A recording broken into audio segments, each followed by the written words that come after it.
For everybody out there that wants to know how to wire up your LT1 or hook up your LT1 in your G-body.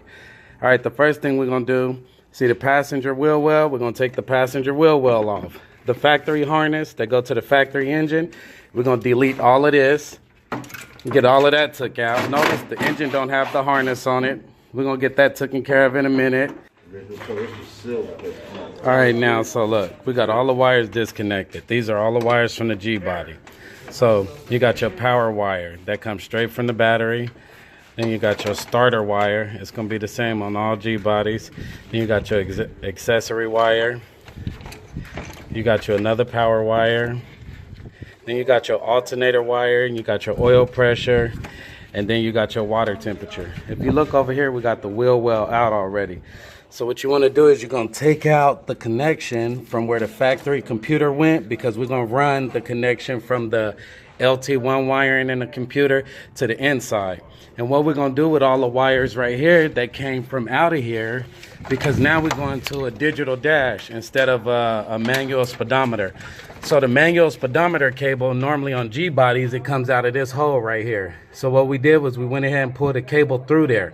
And then what we're going to do is we're going to actually wrap all of these. We're going to put them in snake skin, and then we're going to run them back inside the car where the speedometer cable used to be.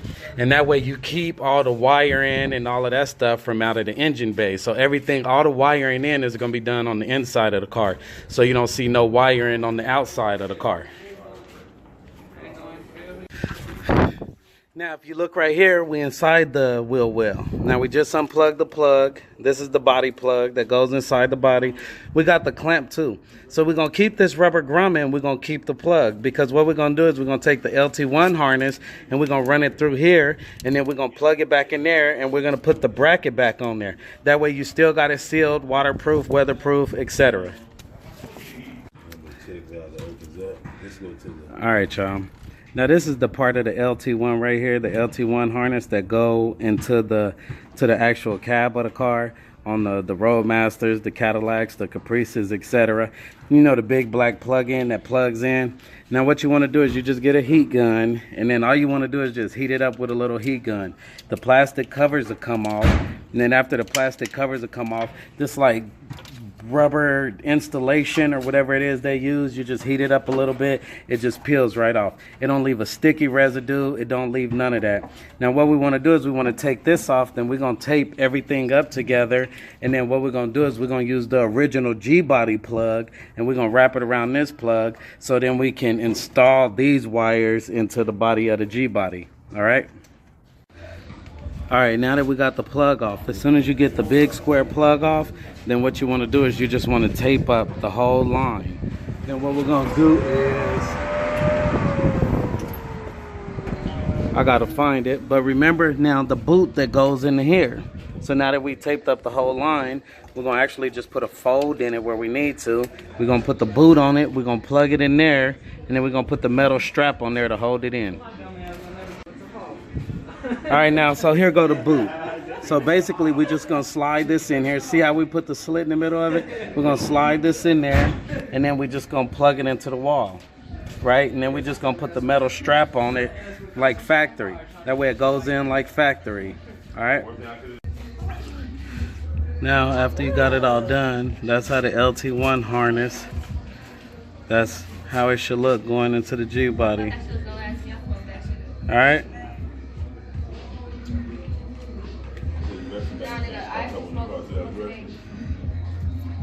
All right, y'all, it's time for a recap. Now what we're doing a 5.7 LT1 swap, and we're doing it in the G-body. This is an 83 El Camino.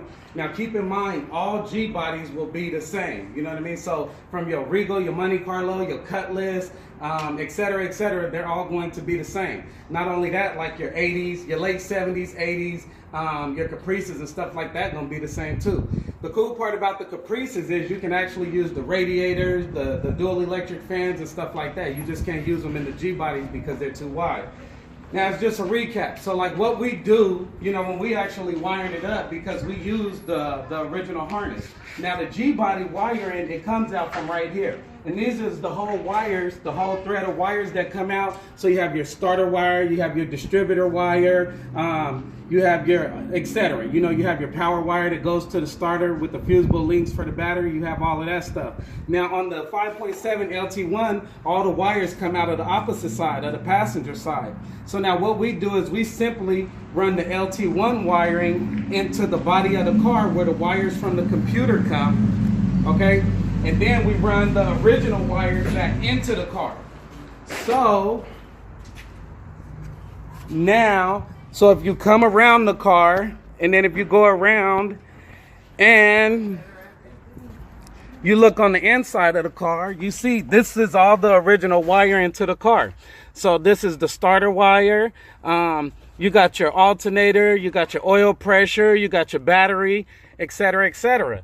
Then if you look over here on the passenger side of the car, you got all the wires that go to your LT1 engine. So you got your starter, you got your accessory, you got your battery, etc., etc. Now what we're gonna do is we're gonna wire these up. After they're wired up, we'll actually show you wire for wire what you're working with.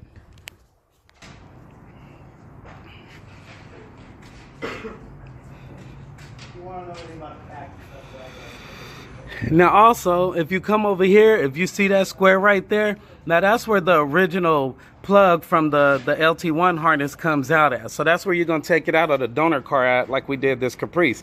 And another thing, the throttle cable will actually plug in and work, so you don't have to worry about no throttle cable.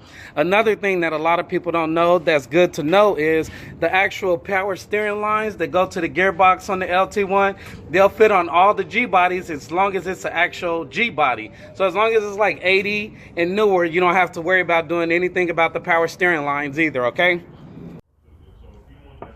Now see, to connect these wires to the other side, you see we got our 10 gauge, I believe it's 10 gauge, and then you see we actually shrink wrapping it together. So we actually shrink wrapping it together to the 10 gauge, and this is what we're going to use to run to the other side. Now the first thing you're going to need to power the car up and make sure your ignition and everything is working is you're going to need power. So if you notice, we got the 2 power wires first, so we're going to go ahead and run these. These are linked. They link through the 50 amp fuses, which is already cool because they're going to be running through the LT1 harness and the LT1 fuse box, which is already fuse linked. So I mean, you don't even have to worry about that. So if you do end up with a situation, it's going to pop the fuse in the fuse box first. So I mean, you're good on that end. All right. And on one of these sides, it's always is good to know too, we're going to run one is going to be for the car and the other one is going to be for the engine. You know, I'm not going to confuse you. Don't worry about that right now, but let's get to it.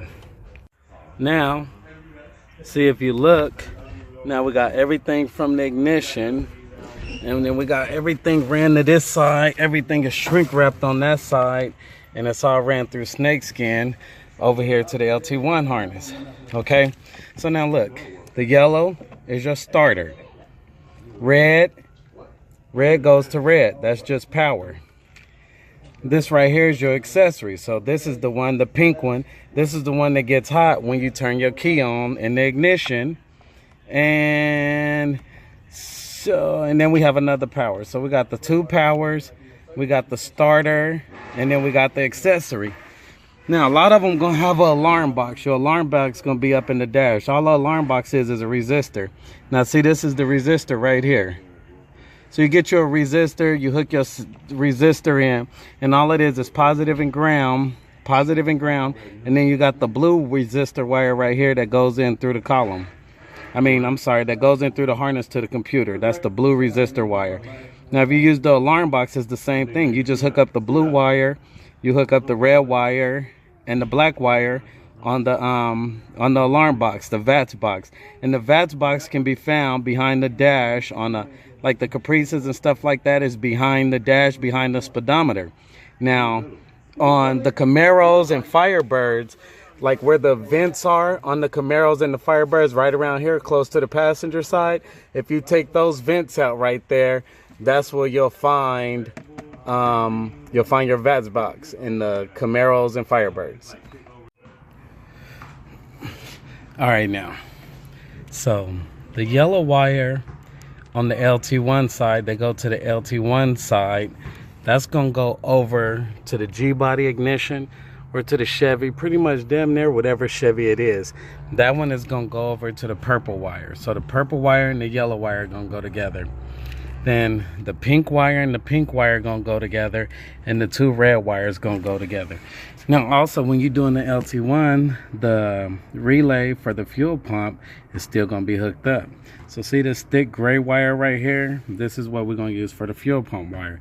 It's already active, hooked up to the computer and to the fuse box, and it's already relayed, okay? And then one more thing, like the alternator. So the alternator, if you can see, is gonna be a small brown wire. Now, out of the brown wires coming from the dash, the way you find the alternator wire is when you turn the key on, the brown wire that actually gives you power, you know that that's the alternator wire. Now, when you come back over, because it turns the alternator on. Now, when you come back right here, what you got to do, check these 3 brown wires right here, okay? So, now what you're going to do, though, if you notice 2 of them has a stripe, and then 1 of them don't have a white stripe. So the one without the white stripe is going to be your alternator wire. And that's going to be the brown wire that gets power from the other side. So you got all your wires right there. And then you got your fuel pump wire. Now if you're going to hook up your OBD2, then you can do that. If not, right now, the car, how it is right now, it's running, okay? But I'm about to hook up the check engine light, and I'm about to hook up the OBD2.